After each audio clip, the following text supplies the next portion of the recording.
Assalamualaikum warahmatullahi wabarakatuh. Perkenalkan, nama saya Mira Heronisa. NPM saya 10 12 10 30. Saya dari kelas C4 Manajemen. Tugas ini saya buat untuk memenuhi tugas ETS Pendidikan Agama 2. Materi pertama yang akan saya bahas yaitu Hajatul Insan ila Rasul.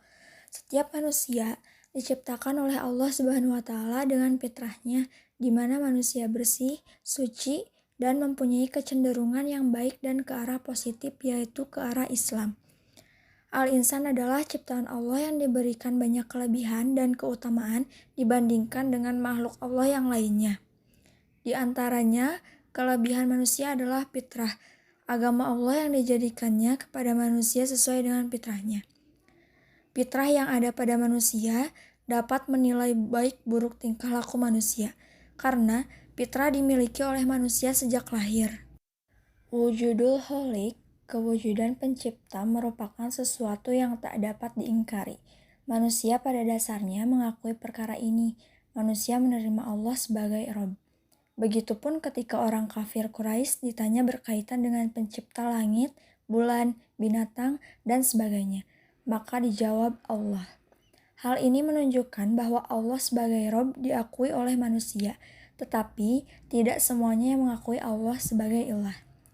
Ibadatul Khaliq, manusia secara umum mendapat perintah dari Allah Subhanahu wa Ta'ala untuk mengabdi kepadanya. Pengabdian kepada Allah adalah sebagai hasil dan akibat dari pengakuan kita kepada Allah sebagai pencipta.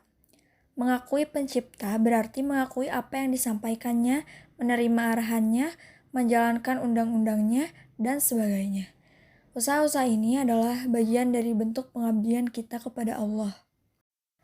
Materi yang ketiga ada Hidayatul Rasul.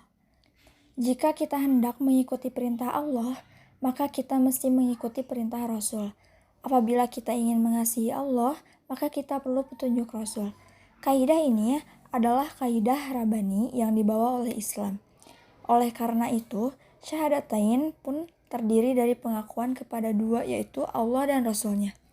Mengikuti petunjuk Rasul berarti kita mengikuti jalan agama Allah yang mempunyai langit dan apa-apa yang ada di bumi. Mahrifatul Khaliq, petunjuk Rasul digunakan untuk mengenal Allah. Mengenal Allah juga dapat dilakukan dengan cara memperhatikan dan memikirkan alam sebagai penciptanya. Melihat gunung-gunung, hewan, dan sebagainya merupakan cara untuk mengenal Allah melalui ayat kauniyah. Minhajul Hayah, petunjuk Rasul juga digunakan untuk mengamalkan Islam yang benar dan yang diridhoi oleh Allah Subhanahu wa Ta'ala. Rasul sebagai ikutan dan teladan yang baik untuk diikuti dalam mengamalkan Islam secara benar. Materi yang keempat ada ibadatul shahih. Ibadah shahih adalah ibadah yang menyembah Allah dengan panduan mengikuti Rasul. Rasul sebagai penerima wahyu dari Allah harus diikuti, dan sebagai keperluan bagi kita untuk menjadikannya sebagai contoh dan petunjuk dalam menjalankan ibadah yang benar. Rasul sebagai manusia yang mendapat wahyu dari Allah Subhanahu wa Ta'ala untuk mengembangkan dan menyebarkan nilai-nilai Islam secara sah dan tepat. Allah telah menyebutkan pada banyak ayat yang menyatakan bahwa Rasul diberi wahyu dan diberi tugas untuk menyampaikannya kepada manusia. Ta'riful Rasul. Rasul secara bahasa berarti seorang utusan, sedangkan secara istilah adalah laki-laki yang dipilih dan diutus oleh Allah yang membawa risalah. Rasul juga memiliki dua fungsi, yaitu membawa risalah dan teladan yang menjalankan risalah. Ciri-ciri seorang Rasul. Sifat-sifat yang mendasar seperti sidik, yang artinya jujur, amanah, dapat dipercaya, tabligh, menyampaikan, dan patonah, yaitu cerdas. Rasul diberikan mukjizat, berita kedatangan, berita kenabian, dan hasil kerasulan. Makanatul Rasul atau kedudukan Rasul. Abid min ibadillah, hamba di antara hamba-hamba Allah.